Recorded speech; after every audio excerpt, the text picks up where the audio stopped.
He wanted to. Terence Crawford's 37. Devin Heaney said he thinks he would like him to retire. Do you agree with that statement? So, he can do whatever he wants to do. He's been dominating for a long time too, so he can do whatever he wants to do. I would like to see him retire because it'd be hard for anybody to top that, and they just put him on the top 5 list, and he's able to stay there because he hasn't been beat. Last question. Is Terence Crawford the greatest of all time? Absolutely greatest of all time.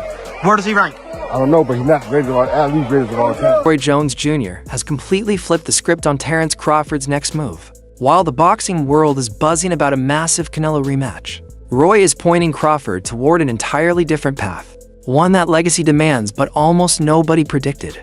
He's exposing the missing link in Crawford's resume, a gap only one man can close, Erislandy Lara. According to Roy, this isn't just another belt chase. It's about sealing the one door Crawford has left open. And Lara is the dangerous puzzle piece required to complete the masterpiece. Alvarez has been a great fighter his whole career. People like Erislandy Lara gave you the blueprint on how to beat him. People like Floyd Mayweather also gave you the blueprint on how to beat him.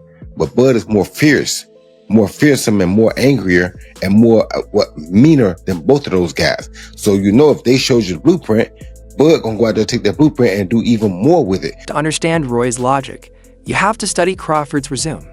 Crawford claimed belts at 135, 140, 147, and 154 pounds before jumping all the way to 168 to dethrone Canelo. But there's a clear gap. He skipped the 160-pound middleweight division entirely. For a boxing historian like Roy Jones Jr., that missing middleweight title is the lone empty chapter.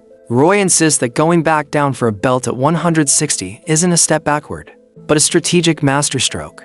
The final block that would make Crawford's case as the greatest fighter of this generation undeniable. I don't know. I mean, I think he may want to go get a middleweight title because he skipped over that. He went to junior middleweight.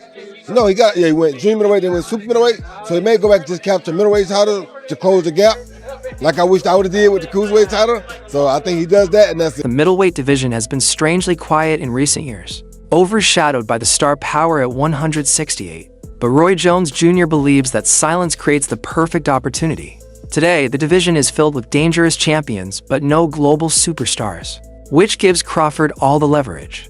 He won't need to beg for the shot. He'll be the one bringing star power into the weight class. Roy sees 160 as the easiest road to maximum historical impact, a division Crawford can conquer without Canelo level. About Terence Crawford as well. Yeah. A lot going on with him at the moment. No one knows his next move. Right. What would you like his next move to be? I think he should go down and win a title at 160 because he won at 47, 40, 54, 68. Go get 60 and you got to close it out. That's fine. Yeah. Would you like to see a rematch with Canelo? Not really. Okay. What about Canelo, I guess? What would you like to see in the future I don't know. Canelo can do anything he wants to. He's done so much already. There's really not much left for him to do. So it's really... I think Canelo probably could either take the rematch or close the door because Canelo's done way. The picture becomes crystal clear on December 6, 2025. That's when WBO IBF champion Janibek Alimkhanuly faces WBA champion Erislandy Lara in a massive unification bout. Roy's entire plan hinges on the winner of this fight. Janibek is the feared young puncher from Kazakhstan, while Lara is the veteran Cuban genius with elite ring IQ. Whoever emerges with 3 belts instantly becomes Crawford's next target, giving Crawford a clean entry into the division. Of course, everybody's going to say Erislandy Lara because he's 40. Mm-hmm. But I would never come out of my mouth and call Erislandy Lara a weak link. Mm-hmm. I think there's no elite fighters at 160. Janibek is the rising power puncher. Roy Jones Jr. may actually be pointing Crawford toward Lara if the veteran pulls off the upset. Lara represents the old-school technician, a master of the sweet science whose style mirrors Crawford's cerebral approach. A Crawford versus Lara showdown would be a strategic chess match, a battle of timing, footwork, and southpaw brilliance. And because Lara once gave Canelo major problems, Crawford beating him would add another layer to the "I did it better than you" narrative. Brother, I've been with them for the past probably 7 camps. He's taken 0 shortcuts. He's always 100% to himself. He never cheats himself, so.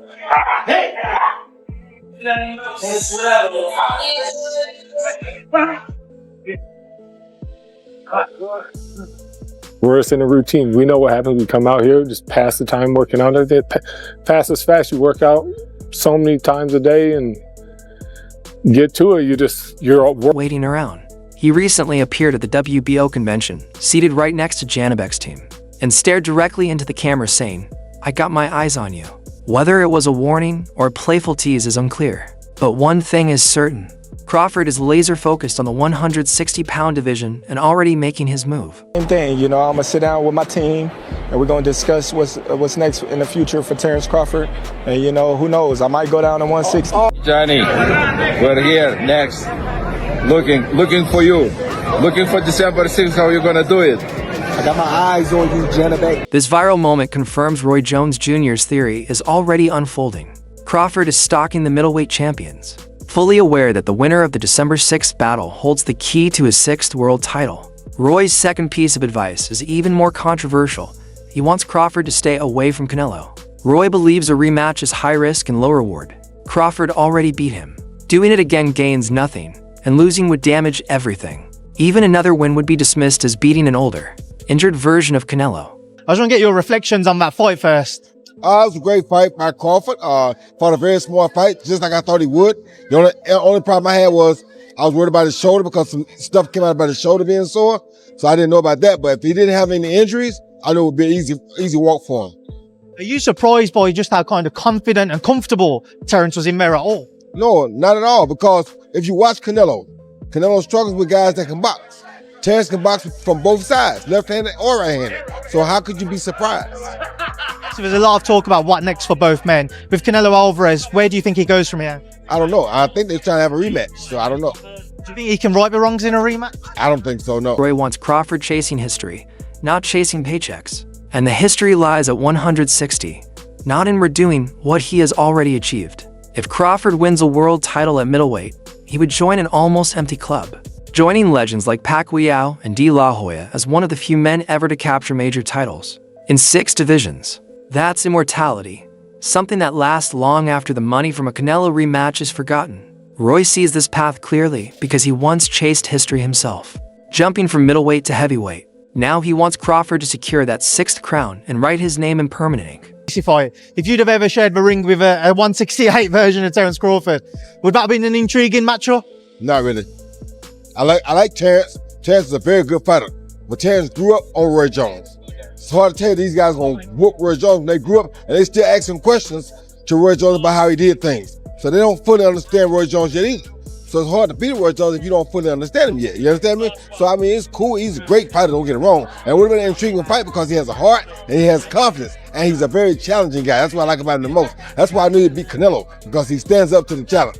So he would have been something to deal with for a few rounds earlier. But I was a different guy. I was much faster than 90% of the people I fought. You understand me? So it's like, with my speed level and with the precision and things, even him, I had him training yesterday. I watched him put together some 4 and 5 punch combinations, and I think it shocked him because of how quick he can do it. So it's not about necessarily talent. It's talent too, but you gotta have know-how with talent. I had know-how along with talent. That's what this kid has. Terence Crawford now stands at the crossroads of his legendary career. One road leads to a giant paycheck and a repeat battle with Canelo Alvarez, but it adds nothing new. The other leads to history, legacy, and a 6th division that could place Crawford in a class by himself.